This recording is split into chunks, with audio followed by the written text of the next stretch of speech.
द्वारका नगरी समुद्र में डूबने के बाद प्रजा और महिलाओं के साथ क्या हुआ। मौसल पर्व। महाभारत कथा। मौसूल युद्ध के कारण जब श्री कृष्ण के कुल के अधिकांश लोग मारे गए तो श्री कृष्ण ने प्रभास क्षेत्र में एक वृक्ष के नीचे विश्राम किया। वहीं पर उनको एक भील ने भूलवश तीर मार दिया, जो कि उनके पैरों में जाकर लगा।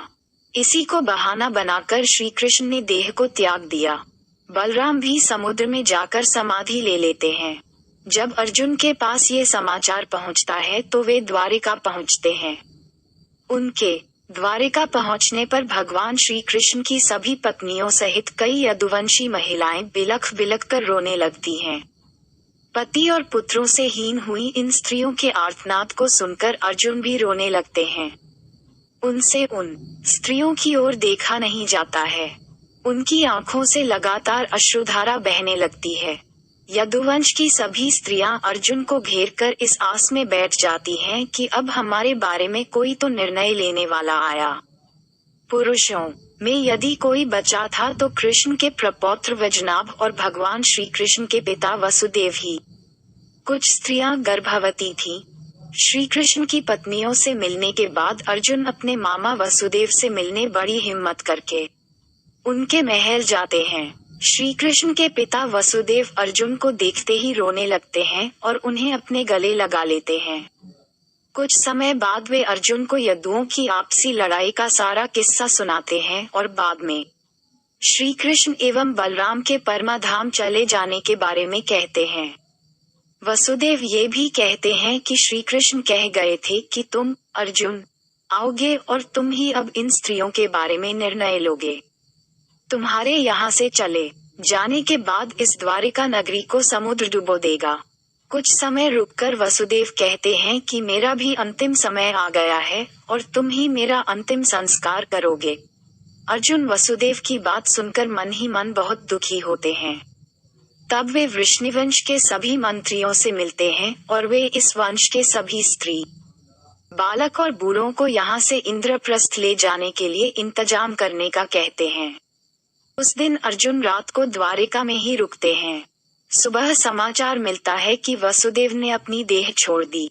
ये समाचार सुनकर द्वारिका में फिर से महिलाएं रोने बिलखने लगती हैं। तब अर्जुन अपने मामा वसुदेव के अंतिम संस्कार की तैयारी कर उन्हें नगर से दूर एक स्थान ले जाते हैं। उस समय हजारों की संख्या में द्वारिकावासी भी उनके साथ होते हैं।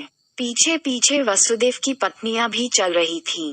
उनकी 4 पत्नियां थीं, देवकी, भद्रा, रोहिणी और मदिरा। जब चिता में आग लगा दी गई तो वे सभी पत्नियां भी उस चिता पर जा बैठीं।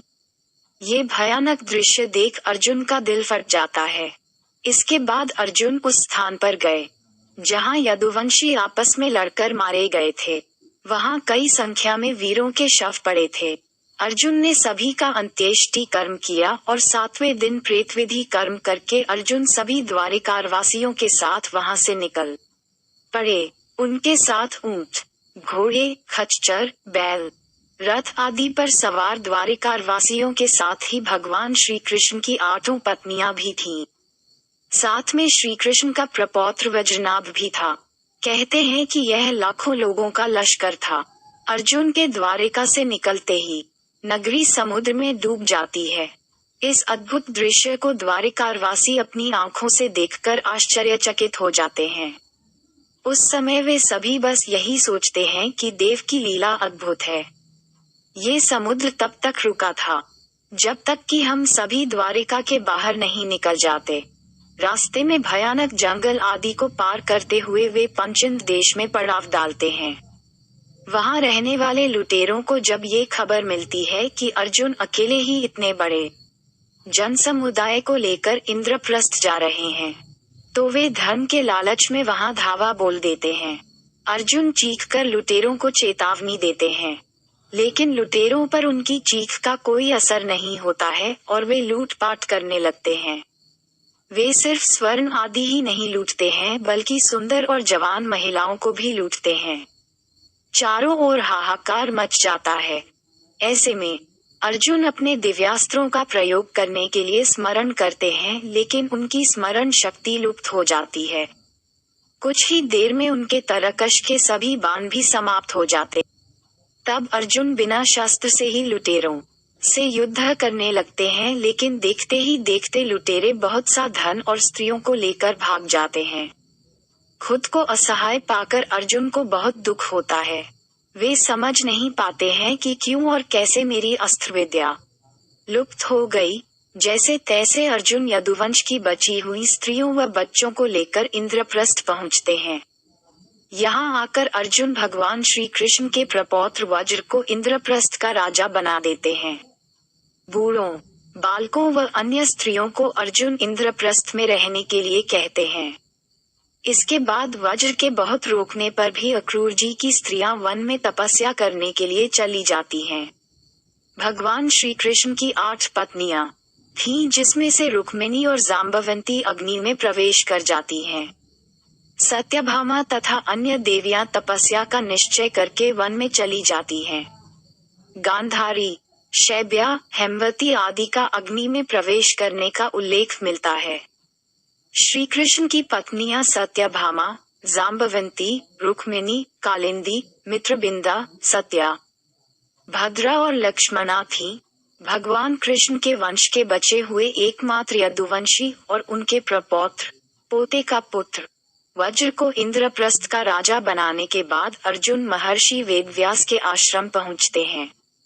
यहाँ आकर अर्जुन ने महर्षि वेदव्यास को बताया कि श्री कृष्ण बलराम सहित सारे यदुवंशी कैसे और किस तरह समाप्त हो चुके हैं। तब महर्षि ने कहा कि यह सब इसी प्रकार होना था, इसलिए इसके लिए शोक नहीं करना चाहिए। अर्जुन ये भी बताते हैं कि किस प्रकार साधारण लुटेरे उनके सामने यदुवंश की स्त्रियों का हरण करके ले गए और वे कुछ भी न कर पाए। इसके बाद किस तरह श्री कृष्ण की पत्नियों ने अग्नि में कूदकर जान दे दी और कुछ तपस्या करने वन चली गई। प्रिय भक्तगणों, यदि आपको यह वीडियो अच्छी लगी है तो एक लाइक और एक सब्सक्राइब जरूर करें। साथ ही कमेंट में जय श्री कृष्ण लिखें। वीडियो को देखने के लिए और आपका बहुमूल्य समय देने के लिए दिल से धन्यवाद।